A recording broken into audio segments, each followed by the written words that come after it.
ಶಿವಮೊಗ್ಗದ ನ್ಯೂ ಮಂಡ್ಲಿ ಕೈಗಾರಿಕಾ ಪ್ರದೇಶದಲ್ಲಿರುವ ಪೇಪರ್ ಪ್ಯಾಕೇಜಿಂಗ್ ಪ್ರೈವೇಟ್ ಲಿಮಿಟೆಡ್ ಎಂಬ ಖಾಸಗಿ ಕಂಪನಿಯಲ್ಲಿ ಈ ಘಟನೆ ನಡೆದಿದೆ. ಕಾರ್ಖಾನೆಯಲ್ಲಿ ಶೇಖರಿಸಿಡಲಾಗಿದ್ದ ಟನ್ಗಟ್ಟಲೆ ಪೇಪರ್ ರೋಲ್ಗಳಿಗೆ ಆಕಸ್ಮಿಕವಾಗಿ ಬೆಂಕಿ ಹೊತ್ತಿಕೊಂಡಿದ್ದು, ಕೆಲವೇ ನಿಮಿಷಗಳಲ್ಲಿ ಇಡೀ ಆವರಣಕ್ಕೆ ಬೆಂಕಿ ವ್ಯಾಪಿಸಿದೆ. ಬೆಂಕಿಯ ಕೆನ್ನಾಲಿಗೆಗೆ ಸಿಲುಕಿ ಕಾರ್ಖಾನೆಯಲ್ಲಿದ್ದ ಲಕ್ಷಾಂತರ ರೂಪಾಯಿ ಮೌಲ್ಯದ ಪೇಪರ್ ರೋಲ್ಗಳು ಹಾಗೂ ಇತರೆ ಸಾಮಗ್ರಿಗಳು ಸಂಪೂರ್ಣವಾಗಿ ಸುಟ್ಟು ಭಸ್ಮವಾಗಿವೆ. ಇಡೀ ಪ್ರದೇಶ ದಟ್ಟ ಹೊಗೆಯಿಂದ ಆವೃತವಾಗಿದೆ. ಅಗ್ನಿಶಾಮಕ ಸಿಬ್ಬಂದಿಯ ಹರಸಾಹಸ. ವಿಷಯ ತಿಳಿಯುತ್ತಿದ್ದಂತೆಯೇ ಅಗ್ನಿಶಾಮಕ ದಳದ ವಾಹನಗಳು ಸ್ಥಳಕ್ಕೆ ಧಾವಿಸಿದ್ದು, ಸಿಬ್ಬಂದಿ ಬೆಂಕಿ ನಂದಿಸುವ ಕಾರ್ಯಾಚರಣೆಯಲ್ಲಿ ನಿರತರಾಗಿದ್ದಾರೆ. ಪೇಪರ್ ಸುಲಭವಾಗಿ ಬೆಂಕಿ ಪಡೆದುಕೊಳ್ಳುವುದರಿಂದ ಜ್ವಾಲೆಯನ್ನು ನಿಯಂತ್ರಣಕ್ಕೆ ತರಲು ಸಿಬ್ಬಂದಿ ಹರಸಾಹಸ ಪಡುತ್ತಿದ್ದಾರೆ. ಶಾರ್ಟ್ ಸರ್ಕ್ಯೂಟ್ನಿಂದ ಈ ಅವಘಡ ಸಂಭವಿಸಿರಬಹುದು ಎಂದು ಶಂಕಿಸಲಾಗಿದೆ.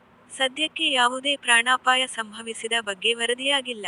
ತುಂಗಾನಗರ ಪೊಲೀಸ್ ಠಾಣಾ ವ್ಯಾಪ್ತಿಯಲ್ಲಿ ಪ್ರಕರಣ ದಾಖಲಾಗಿದೆ.